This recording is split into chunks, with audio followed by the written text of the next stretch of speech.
নিতাই গৌরী সীতানাথ প্রেমানন্দে ভগবান হরি হরি বল। নিতাই গৌরী সীতানাথ প্রেমানন্দে ভগবান হরি হরি বল। নিতাই গৌরী সীতানাথ প্রেমানন্দে ভগবান হরি হরি বল। ভক্তবৃন্দে চরণে আমার কোটি কোটি দণ্ডবত প্রণিপাত। কৃপা পারাবার সজল জলদ শ্রেণী রুচির রমাবাণী রাম স্ফুরদমন পঙ্কে গুহমুখ সুরেন্দ্রীর আরাধ্য শ্রুতিগণ শিখা গীত চরিত জগন্নাথ স্বামী নয়ন পথগামী ভব তুমে। জগন্নাথ স্বামী নয়ন পথগামী ভব তুমে। জগন্নাথ স্বামী নয়ন পথগামী ভব তুমে। পুরী ধামে নীলাচল ক্ষেত্রে জগন্নাথ মন্দির গরুর স্তম্ভের পাশে দাঁড়িয়ে নয়ন জলে ভাসতে ভাসতে এই স্তব করতে।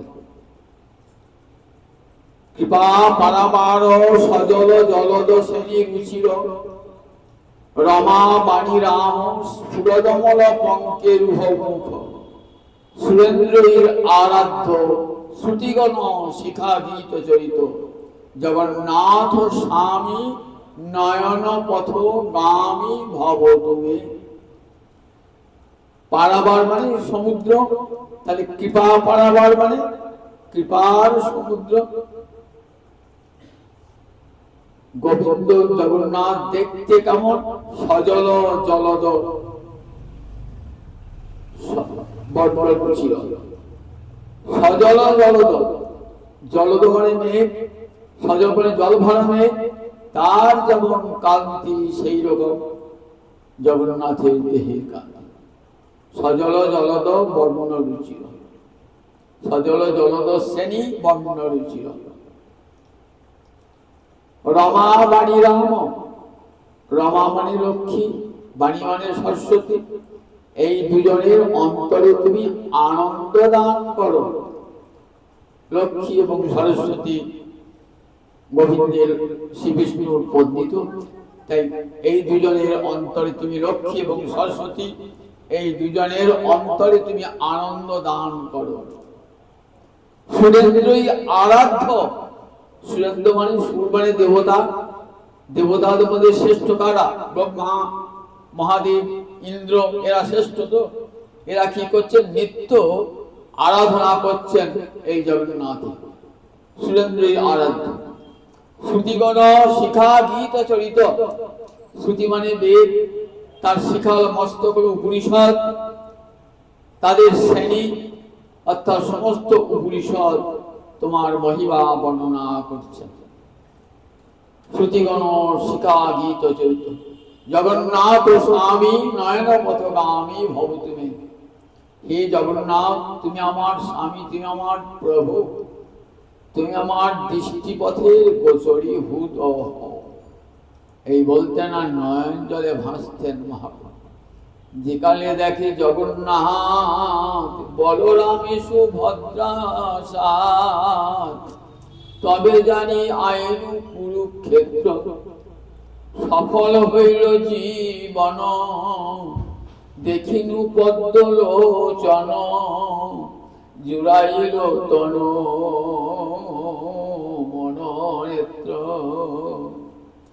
কুরুক্ষেত্রে রাধানী কৃষ্ণ দর্শন করে যা বলেছিলেন, এইখানে যখন জগন্নাথকে দর্শন করতেন না, তখন মনে হতো মহাপ্রভু রাধা ভাবি ভাবিতই হয়ে জগন্নাথকে সেই ঐশ্বর্য মূর্তিতেই দর্শন করছে।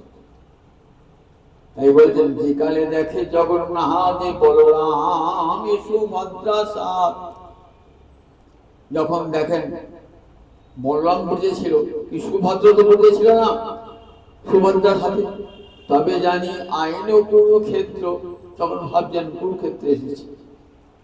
তবু দেখা তো হলো, দেখুন পদ্মলোচন, পদ্মলোচন গোবিন্দকে দেখলাম, সফল হইল জীবন, আমার জীবন সফল হলো, জুড়াইল তনু মন নেত্র, আমার দেহ মন চোখ তনু মন নেত্র জুড়াইল, তৃপ্তি পেল। আমার দুটো চোখের তৃপ্তি হলো তোমার রূপ দর্শন করে, দেহের তৃপ্তি হলো, নয়নের তৃপ্তি হলো। কৃপা পারাবার, কৃপার সমুদ্র। দেখো শ্রীমদ ভাগবতে শুনেছেন তো, ইন্দ্রদুম্ন রাজা কুলাচল আশ্রমে গোবিন্দ আরাধনায় মগ্ন। এমন সময়ে দুর্বাসা ঋষি সেখানে হাজির। রাজা এমন কৃষ্ণ ধ্যানে মগ্ন যে দুর্বাসা এসেছে তার এতটুকু খেয়াল করে। তখন দুর্বাসা ক্রুদ্ধ হয়ে অভিশাপ দিয়ে গেলেন, তং হস্তি মূর্খ ভব, তুমি হস্তি মূর্খ হও। মহৎ অপরাধ ঘটে গেল। মহৎ অপরাধ, বৈষ্ণব অপরাধ ঘটলে কি হয়? ঘটলে তার পতন হয়ে যায়। সে যত বড় সাধক হোক না কেন, যদি কোনো প্রকারে বৈষ্ণব অপরাধ, যদি প্রকারে মহৎ অপরাধ ঘটে যায়, তাহলে কি হয়? তার বলেন তাহলে তার পতন ঘটে যায়। ইন্দ্রদম্ন রাজা এত বড় কৃষ্ণ ভক্ত, বৈষ্ণব অপরাধের ফলে তার পতন হয়ে গেল। কি হলেন? ঋষির অভিশাপে গজেন্দ্র হলেন, হাতি হলেন। হাতি হয়ে ত্রিকুট পাহাড়ের উপরে, ত্রিকুট পাহাড়ের উপরে হস্তিগণের সঙ্গে খেলায় মত্ত। খেলা শেষ করে একটি সরোবরে নেমেছেন স্নান করতে হস্তিগণের সঙ্গে। সরোবরে ছিল একটা কুমির। কুমিরটি এমন করে চরণ চেপে ধরেছে, হাজার হাজার বছর তার সঙ্গে যুদ্ধ করো, কুমিরের মুখ থেকে ওই গজেন্দ্র তার চরণকে বার করতে সক্ষম হলেন না। সব হস্তিরা, আত্মীয় স্বজনেরা নিজেদের বিপদ এই ভেবে গজেন্দ্রকে পরিত্যাগ করে চলে গেলেন। গজেন্দ্র দেখলেন এখন আমার পাশে আর কেউ নাই, আমার আত্মীয় স্বজন, আমার পত্নী, আমার স্ত্রী, আমার পুত্র কেউ নাই। তাহলে এখন অসহায়ের সহায়কে, দুর্বলের বলকে একমাত্র গোবিন্দ হয়ে তাই কাতর স্বরে গোবিন্দকে ডাকছে। ভক্ত যখন আটটি ভরে ডাকে তখন ভগবান কি আর থাকতে পারে? গীতায় ভগবান বলেছেন আমার 4 প্রকার ভক্ত আছে, আর্ত, জিজ্ঞাসু, অর্থার্থী আর জ্ঞানী। আর্ত, জিজ্ঞাসু, অর্থার্থী আর জ্ঞানী, এই 4 রকমের ভক্ত আছে। 8টি ভরে যদি কেউ গোবিন্দকে ডাকে তার 8টিতে ভগবান সাড়া দেন, আজও সাড়া দেবেন। দ্রৌপদীর 8টিতে সাড়া দিয়েছিলেন। দ্রৌপদী যখন বস্ত্র হরণ হয় তখন সেই কৌরব সভা মধ্যে যখন অপমানিতা হচ্ছেন, লাঞ্ছিতা হচ্ছেন, তখন গোবিন্দকে ডাকছেন। গোবিন্দ বস্ত্রের মধ্যে প্রবেশ করলেন, বিশাল হলেন গোবিন্দ। দেখুন বস্ত্ররূপে অবতীর্ণ হলেন, দ্রৌপদীর আরতি হরণ করলেন। আর তেমনি করে গজেন্দ্র ডাকছেন ভগবানকে। ভগবান কি আর থাকতে পারেন? গরুরের পিঠে চড়ে ভগবান ছুটতে ছুটতে আসছেন, কতক্ষণে আমার ভক্তকে রক্ষা করবে। আর ভাবছেন আমার ডাকে নিশ্চয়ই কোনো ত্রুটি আছে, এখনো তো ভগবান এলেন না। আর শেষ নিঃশ্বাসটুকু পড়তে বাকি গজেন্দ্রের। ভাবছেন গোবিন্দ যদি আসেন তাকে আমি কি উপহার দেব? সরোবরে পদ্ম ফুল ফুটেছে, সেই পদ্ম ফুলটি হাতে নিয়ে আছেন। যখন এলেন গোবিন্দ, একবার তখন শেষ পর্যায়ে আর একটু হলেই গজেন্দ্রের মৃত্যু ঘটে যাবে, তখন ভগবান এসে কি করলেন? ভগবানকে করে অর্পণ করলেন ওই পুষ্পটুকু। ভগবান জলে নেমে কুম্ভীরের মুখটি সুদর্শন চক্রের দ্বারা ছেদন করে গজেন্দ্রকে রক্ষা করলেন। গজেন্দ্র গোবিন্দের চরণ স্পর্শে গজেন্দ্রের আবার নিজ রূপ ফিরে পেল। বলে গেছেন দুর্বাসা ঋষি যে যখন হরি অবতার হবে, এক মন্বন্তর অবতারে ভগবান ওই হরিরামে অবতীর্ণ হয়েছিলেন, তখন তার নাম ছিল হরি। মন্বন্তর তো অসংখ্য অবতার আছে, একটি অবতার হরি অবতার। হরি অবতারে এসে তোমার অঙ্গ স্পর্শ করবে, তোমার মুক্তি হয়ে যাবে। তখন থেকে আবার স্বরূপ ফিরে পাবে। গজেন্দ্র আবার ইন্দ্রদ্যুম্ন রাজা হয়ে গেলেন। তখন ইন্দ্রদ্যুম্নকে বলেছেন, শোনো ইন্দ্রদ্যুম্ন, দুঃখ করো না, তোমার দ্বারাই কলিকালে আমার নিত্য স্বরূপ প্রকাশিত হবে। আমি মার্কণ্ড ঋষিকে কথা দিয়েছি, সমুদ্রের তীরে নীলগিরি পর্বতে অক্ষয় বট যেখানে আছে সেখানে আমার আবির্ভাব হবে কলিকালে পরব্রহ্ম পুরুষোত্তম মূর্তিতে। সেই ইন্দ্রদ্যুম্ন রাজা মালব দেশের রাজা। দেখো কত আগে মার্কণ্ডেয় ঋষিকে বলেছেন। মার্কণ্ডেয় ঋষি ভৃগুবংশের ঋষি মার্কণ্ডেয়। মার্কণ্ডেয় ঋষি তপস্যা করছেন, ইচ্ছা হলো ভগবানের মায়া দর্শন করব। কেমন ইচ্ছা দেখুন, সঙ্গে সঙ্গে ভগবানের কেমন মায়া। ব্রহ্মার নিদ্রা এসে গেল, একটা দিন অন্তে প্রলয় ঘটে গেল। জল আর জল, সমস্ত বিশ্ব প্লাবিত হয়ে গেল।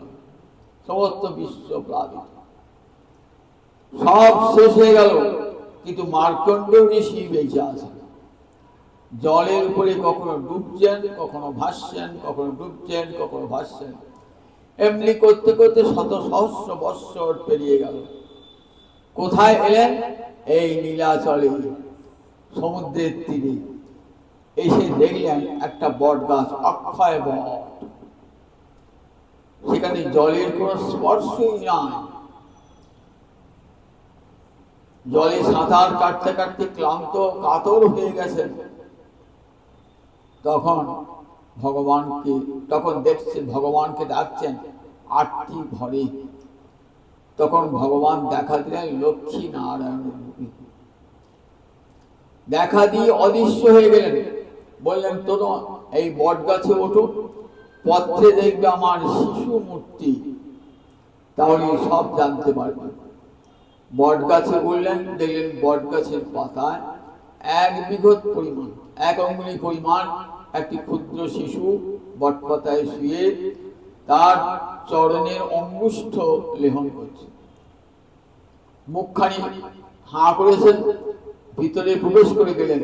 দেখলে এইটুকুনি শিশু, আর তার উদরখানি কত বড়, বিরাট উদর, বিরাট উদর। সেখানে কি দেখছেন? অনন্ত কোটি ব্রহ্মাণ্ডকে দর্শন করছেন।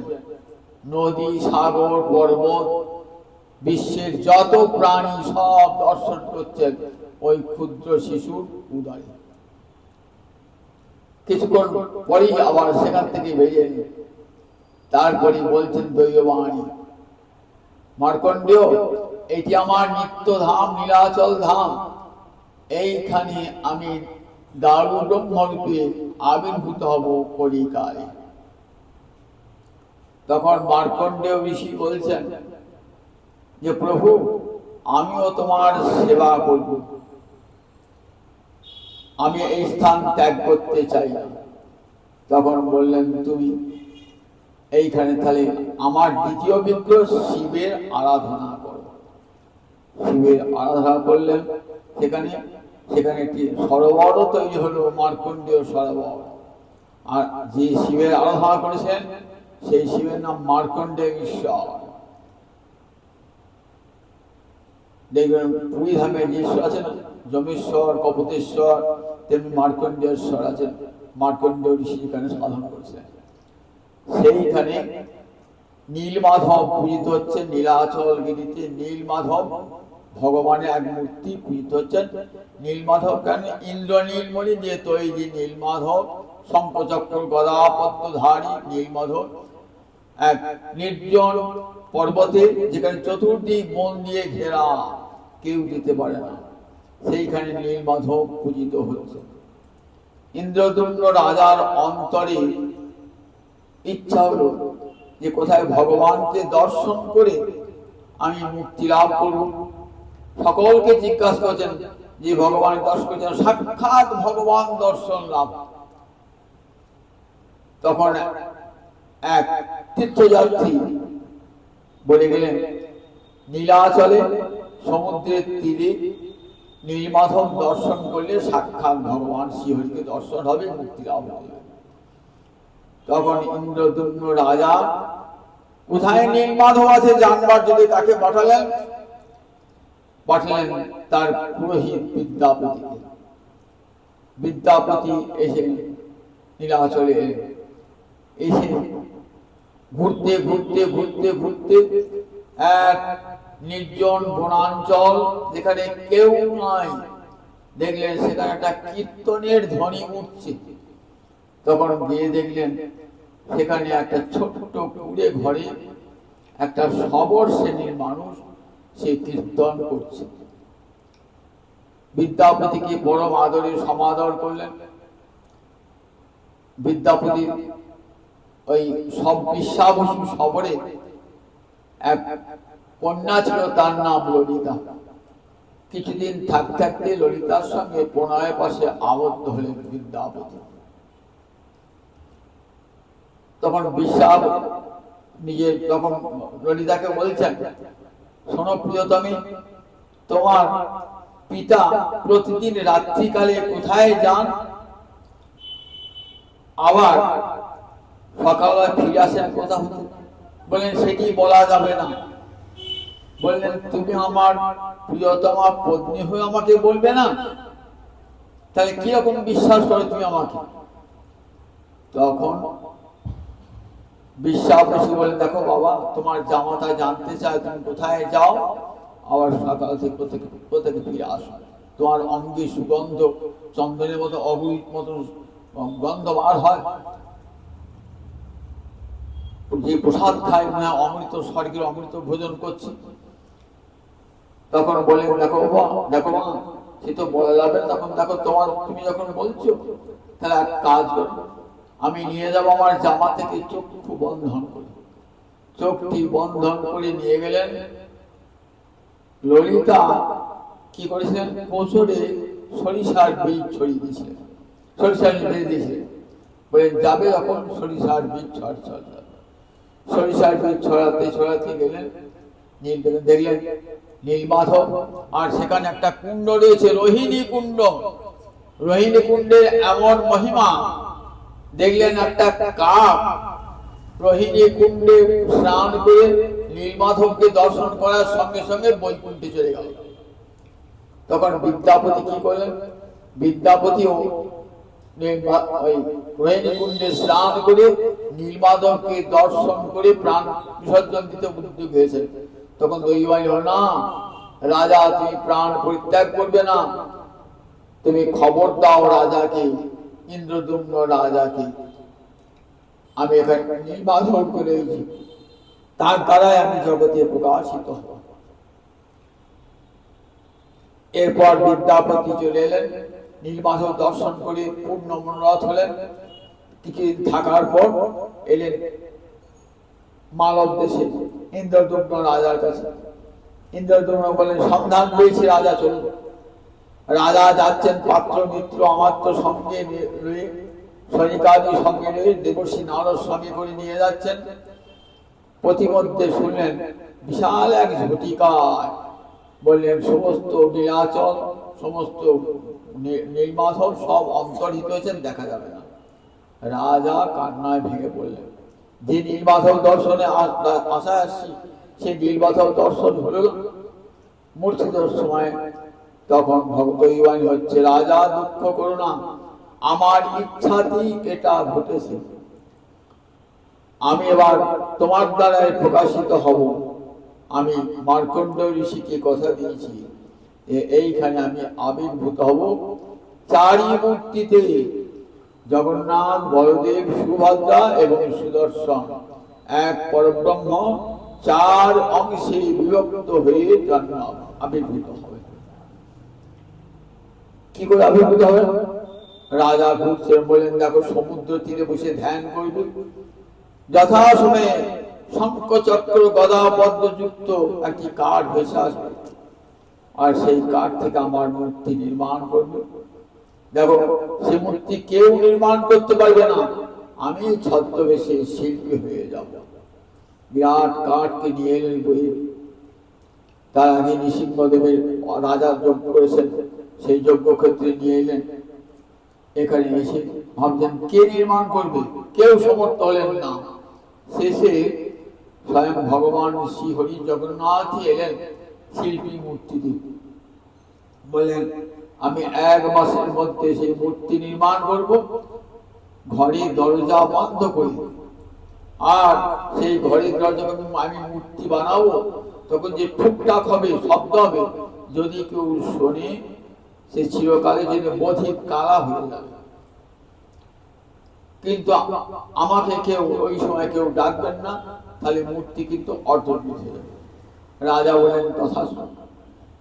15 দিন অতিক্রান্ত হয়ে গেল। তখন রানী ভাবছেন যে শিল্পী এবং তার সহচরেরা 15 দিন কিছুই খায় নাই, অতিথি উপবাস হয়ে মরে যাবে। লোক পাঠালেন, দেখছেন ঘরের দরজা বন্ধ। তখন পায়ে আঘাত করে সে দরজা ভাঙে, ভেঙে দেখছেন শিল্পী নাই, ওই 3টি মূর্তি অর্ধনির্মিত হয়ে গেছে, বলদেব, জগন্নাথ, সুভদ্রা। দেখছেন মূর্তির চরণ তৈরি হয় নাই, হস্ত আধখানা হয়েছে, কান নাই, বড় বড় মূর্তি, খর্বাকৃতি মূর্তি। আবার রাজা শোকে ভেঙে পড়লেন। তখন বললেন রাজা, দৈবাদেশ রঘুনাথ বলছে, রাজা আমি এই মূর্তিতেই তো আবির্ভূত হব কলিকালে। দেখো আমি তো মার্কণ্ড ঋষিকে কথা দিয়েছি, আবার দেখো হরি অবতারে তোমাকেও বলেছিলাম তোমার দ্বারাই সেই মূর্তি প্রকটিত হবে। সুতরাং তুমি এই মূর্তিতেই আমাকে নিয়ে চলো। বিশ্বকর্মার দ্বারা বিশাল মন্দির নির্মাণ করালেন। ইন্দ্রদুম্ন রাজা চলে গেলেন কোথায়? ব্রহ্মলোকে। ব্রহ্মাকে আনতে গেলেন, ব্রহ্মা যাতে সেই মূর্তির প্রতিষ্ঠা করেন। ব্রহ্মা এখান থেকে স্বর্গদ্বার আছে, স্বর্গদ্বার, ওই যে ব্রহ্মা একা এলেন না, সব দেবতাগণকে সঙ্গে নিয়ে এলেন। এসে বললেন এই মূর্তি স্বরূপেই প্রকাশিত, কোনো প্রতিষ্ঠার কোনো প্রয়োজন নাই। আমি শুধু ওই উপরে চক্রের উপরে একটি ধ্বজা, আমি একটি ধ্বজা বেষ্টন করব। ব্রহ্মা উঠে যেখানে সুদর্শন চক্র ঘুরছে, নীল চক্র ঘুরছে, সেইখান থেকে একটি পতাকা বেঁধে দিলেন। ওই চক্র দর্শন করলেই কিন্তু জগন্নাথকে দর্শন হয়ে যায়। যারা জগন্নাথ দর্শন অধিকার পান না, তারা যদি দূর থেকে ওই চক্র দর্শন করেন, তাহলে জগন্নাথ দর্শন হয়ে যায়। জানেন আপনার হরিদাস ঠাকুর কখনো জগন্নাথ মন্দিরে যেতেন না। মহাপ্রভু বলেছেন তুমি দূর থেকে মন্দিরের চক্র দর্শন করে প্রণাম জানাবে, জগন্নাথ প্রণাম গ্রহণ করবে। রূপ সনাতন উচ্চকোটির ব্রাহ্মণ, উচ্চকোটির ব্রাহ্মণ হয়েও যেহেতু ম্লেচ্ছ রাজার সেবা করেছেন, তো তাই কোনদিন মন্দিরে যেতেন না, জগন্নাথ মন্দিরে প্রবেশ করতেন না। বলতেন আমরা ম্লেচ্ছ রাজার সেবা করেছি, সুতরাং ম্লেচ্ছ হয়ে গিয়ে, সুতরাং জগন্নাথ মন্দিরে যাবার অধিকার আমার নাই। দূর থেকে ওই সুদর্শন চক্র দেখতেন আর ডেকে প্রণাম জানাতেন। ওই সুদর্শন চক্র আজ রয়েছে, অনেকে দূর থেকে ওই সুদর্শন চক্রকে দর্শন করে প্রণাম জানান সুদর্শন চক্রকে। সেই সুদর্শন চক্র এমন এখন সুদর্শন চক্রকে উদ্দেশ্য যদি কিছু দেন, সেটি জগন্নাথ পেয়ে যান। একটা কাহিনী শোনায়। দাসিয়া বাউরি বলে এক অতি নির্যাতিত লোক ছিল।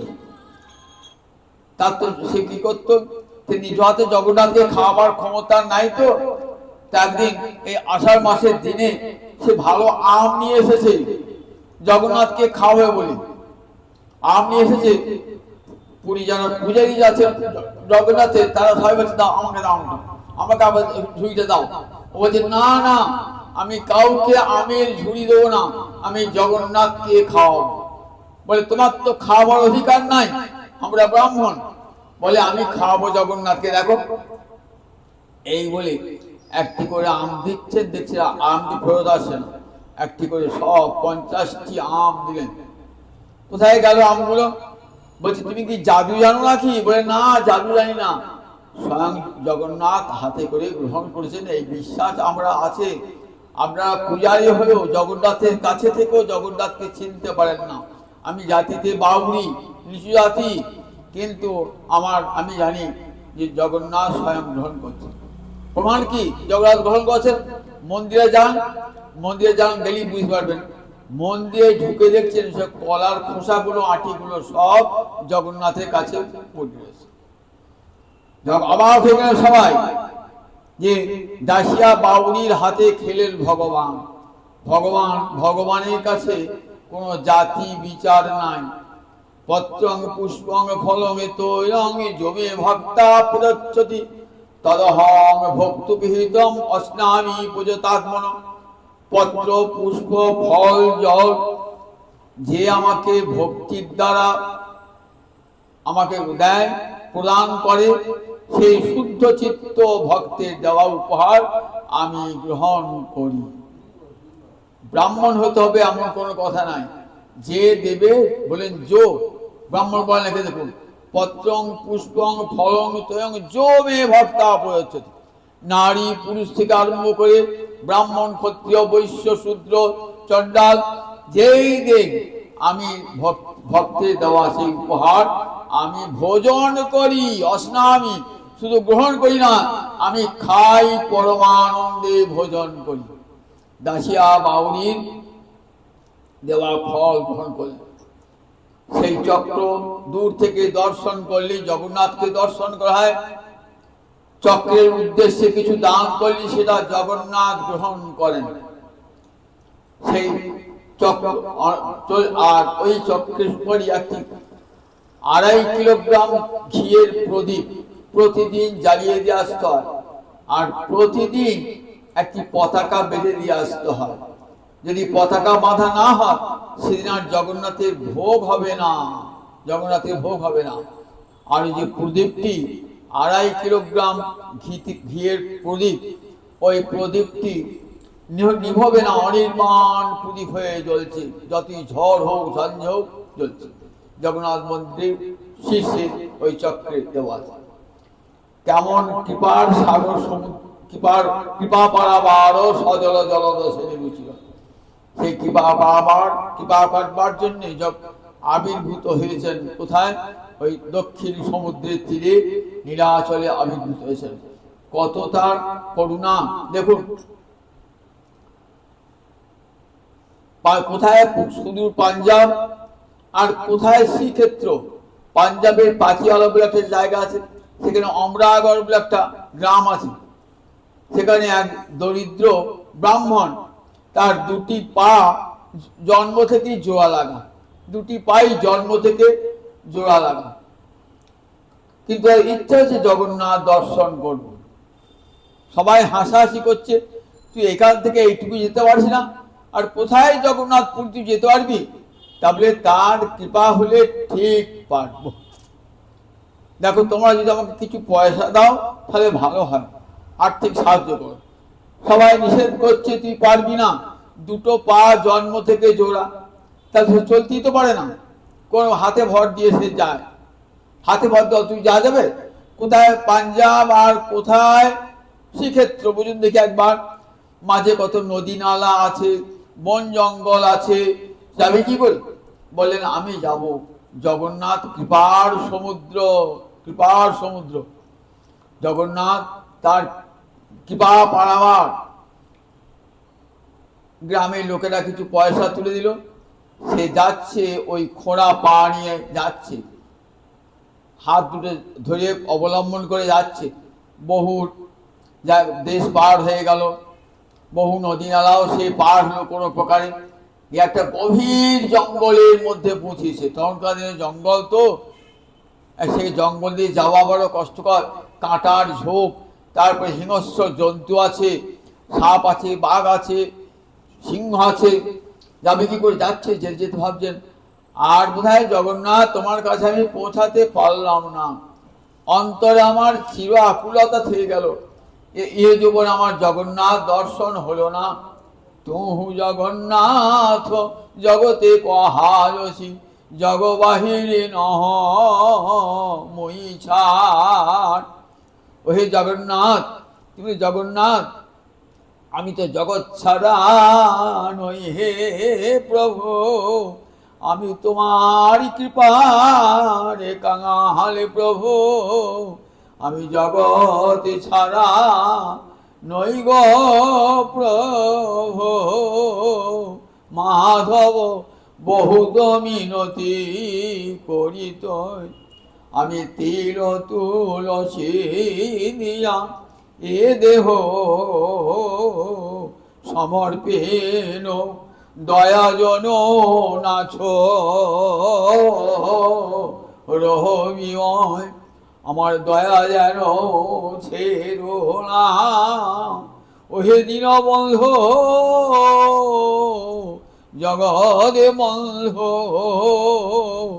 আমায় দয়া যেন ছেড়ো না প্রভু।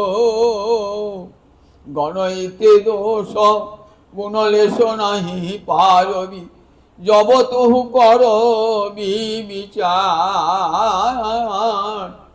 আমার সবটাই দোষ, যখন তুই বিচার করবি, আমার গুণ বলে কিছু নাই, সবটাই আমার দোষ। গণইতে দোষ গুণলেশ নাহি পারবি, জব তহু কর বিচার। যখন বিচার করে দেখবে আমার মৃত্যুর পর কত আমার গুণ, কত দোষ, দেখবে সবটাই দোষ। দোষ বই গুণ খুঁজে পাবে না, দোষ বই গুণ খুঁজে পাবে না জহরি। গণইতে দোষ গুণলেশ নাহি পারবি, গণইতে দোষ গুণলেশ নাহি পারবি, জব তুহু কর বিচার। করম বিপাকে গতাগতি পুনঃ পুনঃ, বলছে আমার যে কুলে জন্ম হোক না কেন কর্ম ফেলে, মতি রহু তুয়া পর সঙ্গে, কি এ মানুষ পশু পাখি কুলে জন্মে, অথবা কীট পতঙ্গে। আমি পরজনে মানুষ হই, পাখি হই, আমার কোনো দুঃখ নাই, কীট পতঙ্গ হই, প্রভু তোমার চরণে যেন আমার মতি যেন থাকে হে, জনমে জনমে আমার মতি যেন থাকে হে। তাই তুয়া পদ পল্লব করি অবলম্বন, তরইতে ইহ ভব সিন্ধু। এই ভব সিন্ধু পার হবো কেমন করে?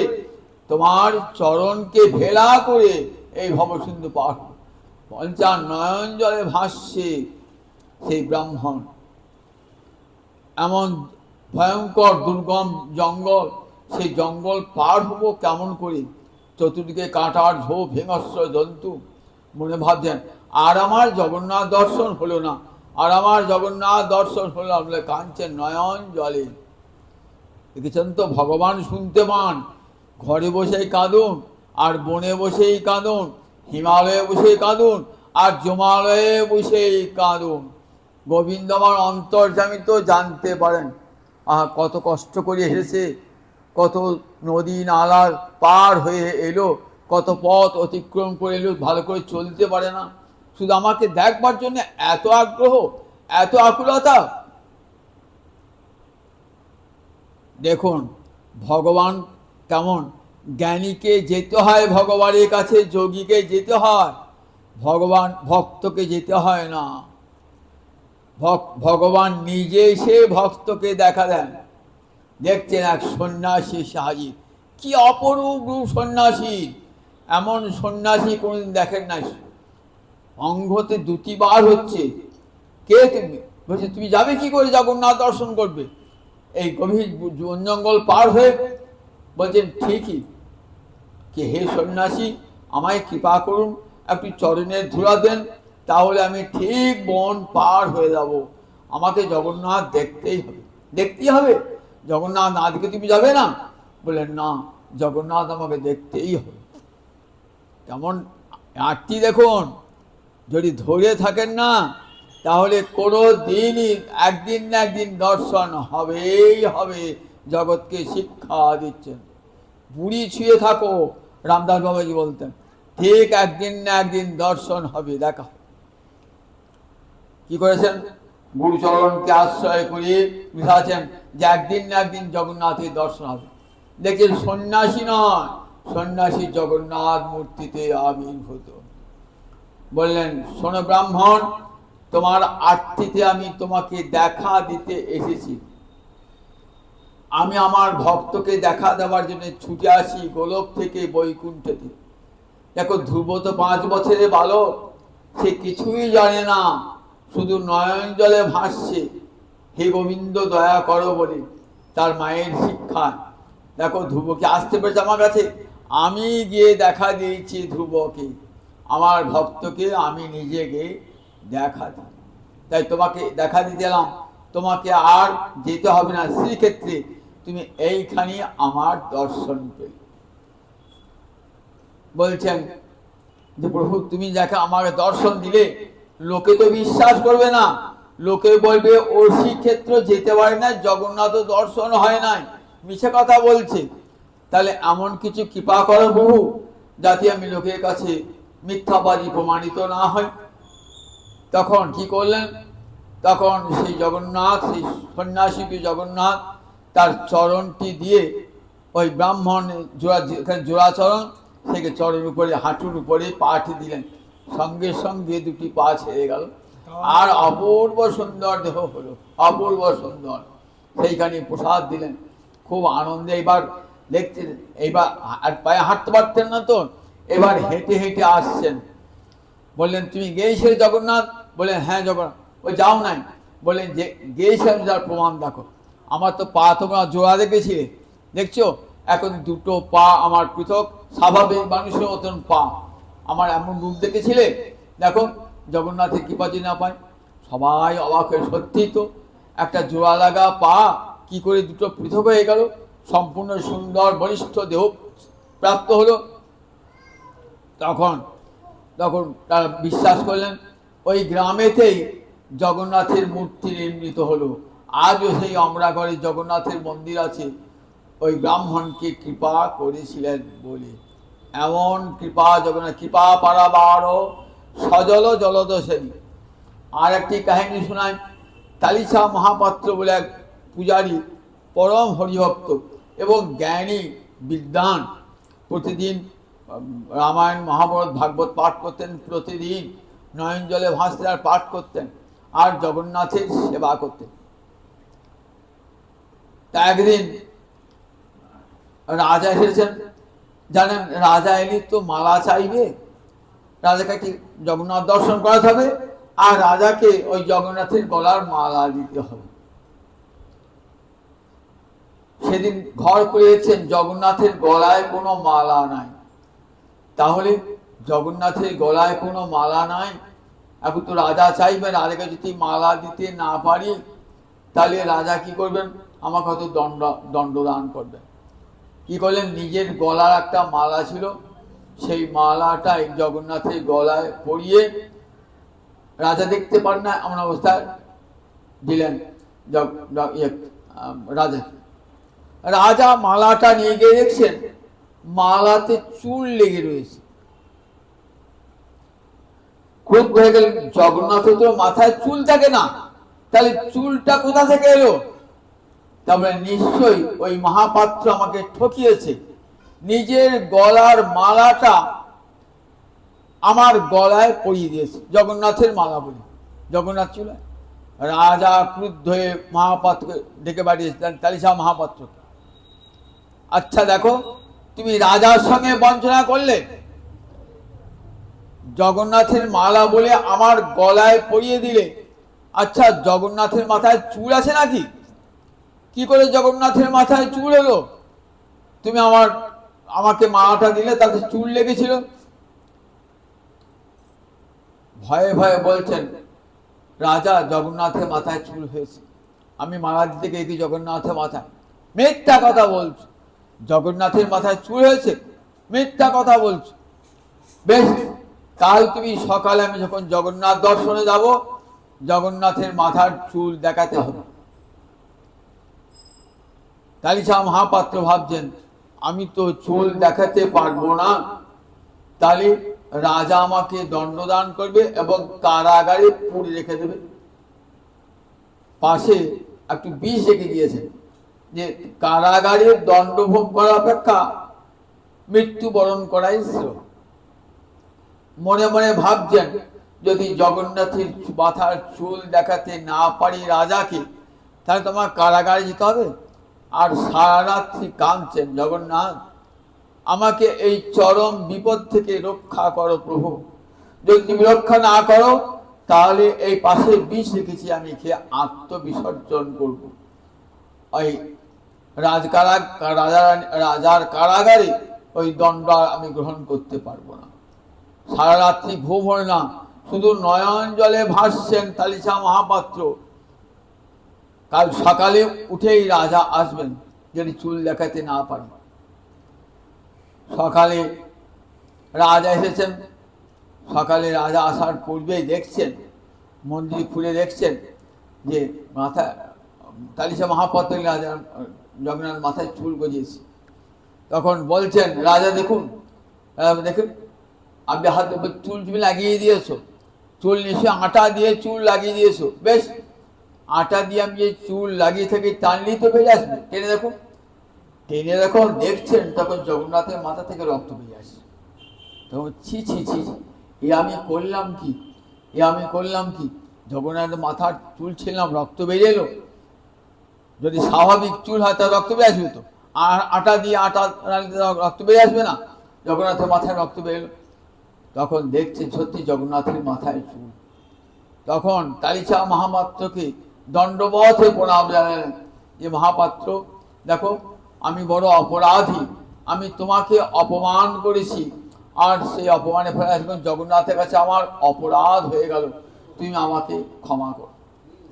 তখন রাজা ক্ষমা করে চলে গেলেন।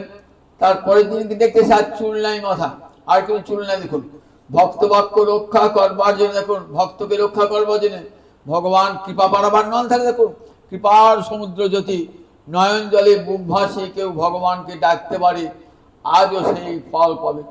তাই সে মহাপাত্র ভাবছেন, হে গোবিন্দ, হে জগন্নাথ, তোমার এতখানি করুণা, তোমার মাথায় তো কোনোদিনই চুল হয় না, শুধু আমাকে রক্ষা করবার জন্য মাথায় চুল। দেখুন কতখানি কৃপা। আবার এমন কৃপা দেখুন যাতে সকলে কেউ তার প্রসাদ থেকে বঞ্চিত না হন। জগতে ব্রাহ্মণ থেকে চণ্ডাল শুধু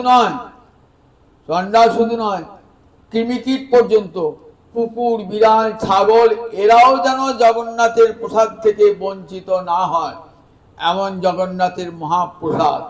আর সেই মহাপ্রসাদ কুকুরের সঙ্গে বসে যদি আপনি খান না, তবু মহাপ্রসাদ থেকে যায়। অপরজনের পাতে বসেও যদি খান তাহলে মহাপ্রসাদ মহাপ্রসাদই থাকে, এমন মহাপ্রসাদ। কি করে হলো মহাপ্রসাদ? লোচন দাস চৈতন্য মঙ্গলে এই মহাপ্রসাদের মহিমা বর্ণনা করছেন। দেবর্ষি নারদ প্রতিদিন বৈকুণ্ঠে যান, বৈকুণ্ঠে গান। একদিন গোবিন্দকে বলছেন যে গোবিন্দ, আমি তো প্রতিদিন বৈকুণ্ঠে আসি, একটু তোমার প্রসাদ অন্ন তো পাই না। তা বললেন প্রসাদ অন্নটা লক্ষ্মীর অধিকারী, ওটা লক্ষ্মী আমার ভোজনের পর লক্ষ্মী নিয়ে চলে যায়, লক্ষ্মী না দিলে পারে ওই প্রসাদ অন্ন কেউ পাবে না। তাহলে কি করতে হবে? লক্ষ্মীর সেবা করতে হবে, লক্ষ্মীকে প্রসন্ন করতে হবে, তবে পাবে ওই অন্ন, প্রসাদ অন্ন। লক্ষ্মীর সেবা করতে গেলে আমার তো পুরুষ দেহ, সে যে লক্ষ্মীর সেবা করবো কি করে? সব রকম সেবা তো সম্ভব হবে না। বলেন ঠিক আছে, আমি তোমাকে কৃপা করে নারী দেহ দান করছি। নারদ নারী দেহ প্রাপ্ত হলো, নারী দেহ প্রাপ্ত হয়ে নারদ সেবা করতে লাগলেন লক্ষ্মী। লক্ষ্মী প্রসন্ন হলেন, বললেন তুই কি বার চাস বল দাসী? বললেন জগন্নাথ খাওয়ার পর যে প্রসাদান্ন আপনি নিয়ে যান, ওই প্রসাদান্নের কণিকা আমাকে দিতে হবে। বলে না, যে সেটা প্রভুর বারণ আছে, প্রভুর বারণ আছে, আমি তোমাকে দেবো কেমন করে? জগন্নাথ এসে নারায়ণকে বলছে, নারায়ণ তোমার প্রসাদ চাইছে আমার দাসী। তা বলে ঠিক আছে, তুমি তো নিষেধ করেছো, আমি কি করে তোমার নিষেধাজ্ঞা অমান্য করি? বলে এক কাজ করো, আমি যখন অন্ন গ্রহণ করবো না, তুমি থালাটি নিয়ে যাবে, তো আমি যেন দেখতে না পাই এমন করে তোমার দাসীকে ওই প্রসাদ দেবে। তখন নারায়ণী লক্ষ্মী করলেন কি, ওই রাজা যাতে নারায়ণ যাতে দেখতে না পায়, নারায়ণী অগোচরে প্রসাদ দিলেন নারদ। নারদ এবার পুরুষ দেহ প্রাপ্ত হয়েছেন, বিনা যন্ত্রে হরিগুণগান করতে করতে আসেন, বিনা যন্ত্রে হরিগুণগান করতে খুব আনন্দ, প্রসাদ পেয়েছেন, এতদিন বাদে বৈকুণ্ঠে প্রসাদ পেয়েছেন, আনন্দে নৃত্য করতে করতে আসেন। এসে কোথায় বললেন? কৈলাসে। কৈলাসে মহাদেবের কাছে। পরম কৃষ্ণ ভক্ত মহাদেব পঞ্চমুখে রাম নাম জপেন ত্রিপুরারি। একটা মুখে রাম নাম করে তৃপ্তি হয় না, পঞ্চমুখে রাম নাম করছেন মহাদেব। মহাদেব দেখছেন নারদ রোজ আসে, কিন্তু আজ যেন কেমন আনন্দে বিভোর, খুব আনন্দ আজ যেন। বলে আজ এত আনন্দ কিসের? বললেন শোনো, আজ এক মহামূল্যবান বস্তু আমি পেয়েছি। কি পেয়েছি? না, নারায়ণের ভুক্ত শেষ প্রসাদ পেয়েছি। নারায়ণের ভুক্ত শেষ প্রসাদ পেলে অথচ আমাকে একটু দিলে না করা। তা বলেন দেখো গো, প্রসাদ পেয়ে আনন্দে না, শাস্ত্রে বলেছে না প্রাপ্তি মাত্রে না ভক্তব্য। প্রসাদ পেলে পারে কি কোথায়? তার দেশ কাল পাত্র বিচার না করে স্নান করুন আর নাই করুন না, গোবিন্দের প্রসাদ এলি পাই না, সব প্রাপ্তি মাত্রে ভক্তব্যম নাত্র কাল বিচার না, পাওয়ার সঙ্গে সঙ্গেই খেয়ে দিতে হয়। যেমন চান করি নাই, আনি করি নাই, খাবো কি করে? প্রসাদের ক্ষেত্রে এই জিনিস চলে না, প্রাপ্তি মাত্রে খেয়ে নিয়েছি, আমাকে দিলে না, আমাকে বন্ধু বলে দিলে না, তখন এই দেখো আছে আছে আমার নখের কোনা খুলে গেছে, এই না বলে আঙুলটি শিবের মুখে পুড়ে দিয়েছে। মহাদেব সেইটি খেয়েছেন, খেয়ে পরমানন্দে নৃত্য করছেন একবারে। সবাই ভাবছে মহাদেবের এত নাচ, এ বুঝি প্রলয়ে এসে গেল। শিব কখন তাণ্ডব নৃত্য কখন করেন? যখন প্রলয়কাল হয়, রুদ্রদেব তো তখন প্রলয় নাচেন, নটরাজ মূর্তিতে নৃত্য করেন। সবাই ভাবছে বোধহয় বিশ্বে প্রলয় হবে, বিশ্বে প্রলয় হবে। তখন দেবী দুর্গাকে দেখুন নাচছে কেন, আজকে নারদের সঙ্গে নৃত্য করছে কেন? দেবী এসে দেখছেন বাপ রে বাপ, আমার স্বামী আজকে আমার উন্মত্ত হয়ে নৃত্য করছে। বলছেন কিসের এত আনন্দ? তা বলছে জানো দেবী, আজ আমি নারায়ণের প্রসাদ পেয়েছি। নারায়ণের প্রসাদ পেলে আমি তোমার অর্ধাঙ্গিনী, অর্ধেক তো আমার প্রাপ্তব্য। বললেন প্রসাদে আনন্দে না, সামান্য মুখের কোণায় আমি খেয়ে দিয়েছি। সঙ্গে সঙ্গে দেবীর মান হয়ে গেল যে প্রসাদ পেলে অথচ আমাকে দিলে না, দেবীর মান হয়ে গেল। দেবী তখন ক্রুদ্ধ হয়ে গেছেন, তখন সব দেবতা দেবী, আপনি যদি ক্রুদ্ধ হন তার বিশ্বে একটা প্রাণীও তো বাঁচবে না। আপনার চক্ষু থেকে যখন সে অগ্নি বার হবে, কেউ বাঁচবে নাকি দেবী? আপনি শান্ত হন। স্বয়ং নারায়ণ এসে উপস্থিত।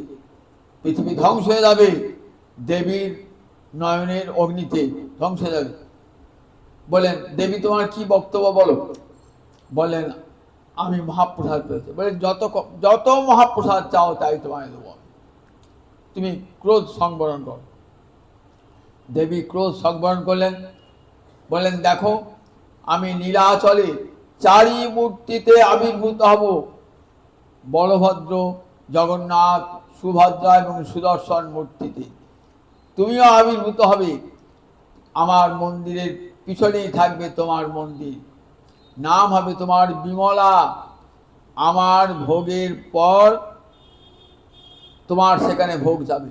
বলে, আমি শুধু একা প্রসাদ খেয়ে আমি আনন্দ পাবো না, তাই কে চাই?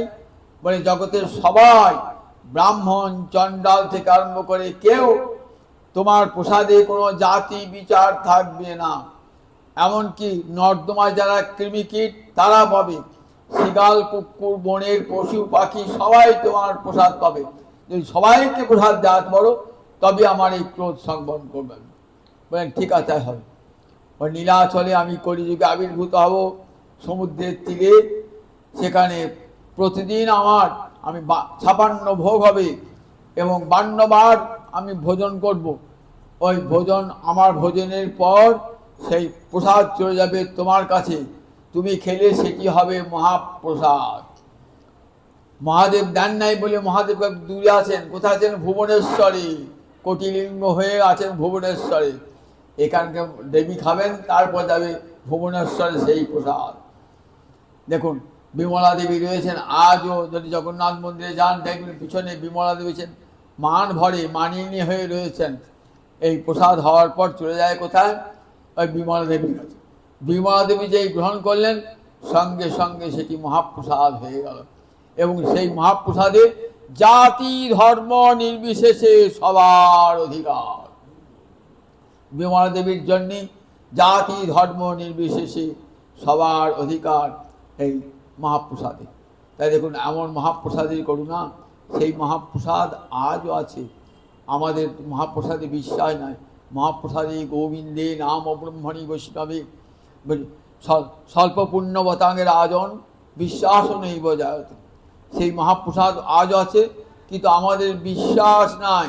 মহাপ্রসাদ গ্রহণ করলে কি হয়? শরীরের সমস্ত রোগ ব্যাধি দূর হয়ে যায় এবং মহাপ্রসাদে দীর্ঘ আয়ু লাভ করে। মহাপ্রসাদে কৃষ্ণ ভক্তি লাভ হয়, এই বিশ্বাস তো আমাদের নাই। বিশ্বাস কি সেই মহাপ্রসাদে আছে, বিশ্বাসটুকু না করার জন্য ফলটা হয় না। একদিন একটা যোগে গঙ্গা স্নান হচ্ছে, চতুর্দিকে কিসে যোগ না, সেদিকে চূড়ামণি যোগ। চূড়ামণি যোগ কাকে বলে? রবিবারে যদি সূর্যগ্রহণ হয় না, তাহলে চূড়ামণি যোগ। সোমবারে যদি চন্দ্রগ্রহণ হয়, তাহলে চূড়ামণি যোগ। এমন যোগ সবাই তো পায় না। রবিবারে সবসময় সূর্যগ্রহণ হয় না, সোমবারে সবসময় চন্দ্রগ্রহণ হয় না। চূড়ামণি যোগ করেছে সবাই, সব তীর্থে। এখানে যেমন গঙ্গা আছে, কোথাও যমুনা আছে, কোথাও গোদাবরী আছে, কোথাও নর্মদা আছে, কোথাও সরস্বতী আছে, কোথাও ত্রিবেণী আছে। সেখানে স্নান করে সবাই স্নান করছে এক এক। কৈলাস থেকে দেখছেন দেবী দুর্গা। দেবী দুর্গা বলছে, হ্যাঁ গো, এত স্নানের ধুম কেন? তারপরে চূড়ামণি যোগ। দেখো, রবিবারে সূর্যগ্রহণে চূড়ামণি যোগ হয়েছে। এই যোগে স্নান করলে কি হয়? বলে, সব কৈলাসে চলে আসবে দেবী। বলে, বাবা, এত লক্ষ লক্ষ কোটি কোটি লোক স্নান করছে, তাহলে সবাই যদি কৈলাসে চলে আসে, কৈলাসে কী করে জায়গা হবে? কৈলাসে কী করে জায়গা হবে? বললেন, শোনো দেবী, দেখবে আর কটা লোক, এত লোক স্নান করছে, কটা লোক কৈলাসে আসবে দেখবে। চলো তোমাকে দেখাই। এই যে কোটি কোটি লক্ষ লক্ষ লোক গঙ্গা স্নান করছে না, যমুনায় স্নান করছে, পুণ্যতীর্থে, কটা লোক কৈলাসে আসবে তোমাকে দেখায়। বলে, দেখো দেবী, তোমাকে কিন্তু ছদ্মবেশ ধারণ করতে হবে। আমি এক কুষ্ঠ ব্যাধিগ্রস্ত ব্রাহ্মণ রূপে আবির্ভূত হবে, তুমি আমার পত্নী রূপে থাকবে। ওই দেখো যেখানে গঙ্গা স্নান করছে না লক্ষ লক্ষ লোক, ওইখানে তীরেতে একটা বট গাছ আছে, ওই বট গাছের তলায় আমিও থাকবো, তুমিও থাকবে। স্নান করে যারা যাবে না তাদের কি বলবে যে আমার স্বামী এক ব্রাহ্মণের অভিশাপে কুষ্ঠ ব্যাধিগ্রস্ত হয়েছে। ব্রাহ্মণের চরণে পড়ায় ব্রাহ্মণ বলেছিলেন, কি বলেছিলেন ব্রাহ্মণ? বলছেন যদি কেউ গঙ্গা স্নাত ব্যক্তি তোমার স্বামীকে আলিঙ্গন করে তাহলে তোমার স্বামীর কুষ্ঠ ব্যাধি সেরে যাবে। যে আলিঙ্গন করবে তার কিন্তু কুষ্ঠ ব্যাধি হবে না। কাজে ভয় করেন না, আমার স্বামীকে আলিঙ্গন করুন না। কেউ যাচ্ছে না, একে ভাবছেন কুষ্ঠ ব্যাধি হয়েছে, আবার ভাবছে আমি গঙ্গা স্নান করেছি পবিত্র হয় না তো, আমি তো এমনি স্নান করতে স্নান করেছি, গঙ্গাকে তো আর জলব্রহ্ম বলে ভাবি নাই। কেউ আর সাহস করে যাচ্ছেন না, সব একে আর দেবী কাতর স্বরে সবাইকে বলছেন, কেউ যাচ্ছেন না। শেষকাল একটা মাতা লম্পট যাচ্ছে, সঙ্গে তার একটা কেমন না, সঙ্গে তার একটা রক্ষিতা যাচ্ছে সঙ্গে। স্নান করেছে, স্নান করে যাচ্ছে, এখন মাতাল হোক অন্তরটি সরব এবং তার মনে আজকে আর কোনো পাপ নাই। সে স্নান করে ভাবছে আমি আজ পবিত্র হয়ে গেলাম, আমার সব পাপ চলে গেল। মা গঙ্গা তো কলুষণ আসেনি, একবার যে গঙ্গায় স্নান করে সব পাপ মা গঙ্গা হরণ করে, এই বিশ্বাস তার অন্তরে দৃঢ়। সে মাতাল হোক লম্পট হোক, কিন্তু এই বিশ্বাস তার অন্তরে দৃঢ়। তাই আমি আজ পবিত্র হয়ে গেছি। যখন বলছেন সেই দেবী কাতর স্বরে আমার স্বামীকে একবার আলিঙ্গন করো না, তখন ছুটে গিয়ে হ্যাঁ আমি যাই গঙ্গা স্নানকে পবিত্র হয়ে গেছি। এইসব যেই আলিঙ্গনটি করেছেন না, তখন সঙ্গে সঙ্গে মহাদেব আর দেবী দুর্গা আপন রূপ ছদ্মবেশ পরিত্যাগ করে আপন রূপ ধারণ করেছে। বলেন দেখো দেবী, আজ এত লক্ষ লক্ষ কোটি কোটি লোক স্নান করলো, তো কোটি কোটি লোক স্নান করলো, দেখো কে আসবে? এই একটাই মাত্র লোক যাবে আজকে কৈলাসে, একটা মাত্র। তাই মহাপ্রসাদে গোবিন্দে নাম ব্রহ্মণী বৈষ্ণবে, নামে তো যে নাম বলছেন, যদি কেউ অবহেলা করো কৃষ্ণ নাম করে, নিজের ছেলের নাম রেখেও যদি, মেয়ের নাম রেখেও যদি ভগবানের নাম করে তাহলে তার মুক্তি হয়ে যায়। এই বিশ্বাস তো আমাদের ছিল না। দেখুন দেখে ভাগবত লিখেছেন, অজামিল নিজের ছেলের নাম নারায়ণ রেখে বৈকুণ্ঠে গমন করেছে। তাহলে মহাপ্রসাদে গোবিন্দে নাম ব্রহ্মণী বৈষ্ণবী স্বল্প পুণ্যবতাকে রাজন বিশ্বাস নৈব যায়। মহাপ্রসাদে গোবিন্দে নাম ব্রহ্মে বৈষ্ণবী সবার বিশ্বাস থাকে না, সবার বিশ্বাস থাকে। বিশ্বাস থাকলেই আজও এমনি দেখবেন মহাপ্রসাদ গ্রহণ করলে পারে জানবেন শরীরের সব রোগ ব্যাধি দূর হয়ে যায়, দীর্ঘ জীবন লাভ হয়। এবং মহাপ্রসাদ খাই কেন আমরা? কেন খাই? যাতে অন্তরে কৃষ্ণ ভক্তি লাভ হয়। দেখবেন বৈষ্ণব মাতৃ প্রসাদ ভোজি, যারা কৃষ্ণ ভক্ত তারা অন্য কোনো প্রসাদ গ্রহণ করেন না, গোবিন্দের অন্য কোনো অন্ন গ্রহণ করেন না, গোবিন্দের প্রসাদ ছাড়া গ্রহণ করেন না। প্রসাদ ভোজ দ্বারা জানে এই প্রসাদে মহাপ্রসাদের এত গুণ মহাপ্রসাদের। তাই দেখুন কৃপা পারাবারও, সেই কৃপা পারাবার জগন্নাথ এসেছেন জগতে যাতে প্রসাদ গ্রহণ করে সকলে কৃমিকীট পর্যন্ত উদ্ধার প্রাপ্ত হয়। আমরা রঘুনাথ দাস গোস্বামী যখন পুরীধামে নীলাচলে থাকতেন, কি খেতেন? মহাপ্রভু বলেন আনন্দবাজারে দাঁড়াবে না, তা কার তোমাকে কি ভাববে? ভাবে বড় লোকের ছেলে তো ভালো ভালো খাবার দেবে, তুমি কি করবে? ছেড়ে দিলেন, আর দাঁড়াতেন না। সিংহদ্বারে ভিক্ষাবৃত্তি বেশ্যারও আচার শুনিয়ে আর দাঁড়াতেন না। কী করতেন? পচা অন্ন ফেলতেন নর্দমায়, আর সেই নর্দমার অন্ন তুলে জল দিয়ে ধুয়ে লবণ দিয়ে খেতেন। রঘুনাথ দাস গোস্বামী রাজার ছেলে খেতেন জগন্নাথের প্রসাদ। একদিন সর্বদামোদর কেড়ে খেলেন, মহাপ্রভু জানতে বলেন। মহাপ্রভু বলেন দেখো এমন অমৃত খাও, আমাকে দাও না। বলে মহাপ্রসাদ ওই রঘুনাথ দাস গোস্বামী হাত থেকে কেড়ে খেয়ে নিয়েছে। তাহলে দেখুন মহাপ্রসাদের এত মহামহিমা, জগন্নাথ দেব কৃপা করে সকলকেই মহাপ্রসাদে অধিকার দান করেছেন মহাপ্রসাদে। তাই মহাপ্রভু কাঁদছেন জগন্নাথ মন্দিরে দাঁড়িয়ে, যেই গৌর সেই কৃষ্ণ সেই জগন্নাথ বাসুদেব ঘোষ করে করি জোড় হাত। বাসুদেব ঘোষ বলছেন দেখো যে কৃষ্ণ সেই গৌর সেই জগন্নাথ। আজ গৌরহরি নিজেকেই দর্শন রাধাভাবে ভাবিত হয়ে দর্শন করছেন জগন্নাথকে, আর নয়ন জলে ভাসছেন। রাধারানী যেমন নিজ কুঞ্জে গোবিন্দকে দর্শন করে আনন্দের পাথার বইকে রাধারানী অন্তরে, ঠিক তেমনি আজ গুন্ডিচা মন্দিরে জগন্নাথ দর্শন করছেন, আর রাধাভাবে ভাবিত গৌরাঙ্গ হরি আমার নয়ন জলে ভাসছেন। নয়ন জলে বহুদিন পর বধুয়া এলে, দেখা না হইত পরানো গেলে। নয়ন জলে রাধারানী যেমন গোবিন্দকে দর্শন করে বলেছিল, ভাব সম্মেলনের পদে চলিয়া দেখিয়েছেন, বহুদিন পর বধুয়া এলে, দেখা না হইত পরানো গেলে। কতদিন বাদে এলেন প্রাণ বধুয়া প্রাণনাথ, দেখা না হইতো পরানো গেলি, প্রাণ চলে গেলি। বলে পাঠিয়া যাইত পাশানো হলে। দেখো অবলা বলি আমি এইসব দুঃখ সহিনু, অবলা বলে এত দুঃখ সহ্য করলাম, যদি পাষাণ হতো গলে যেত।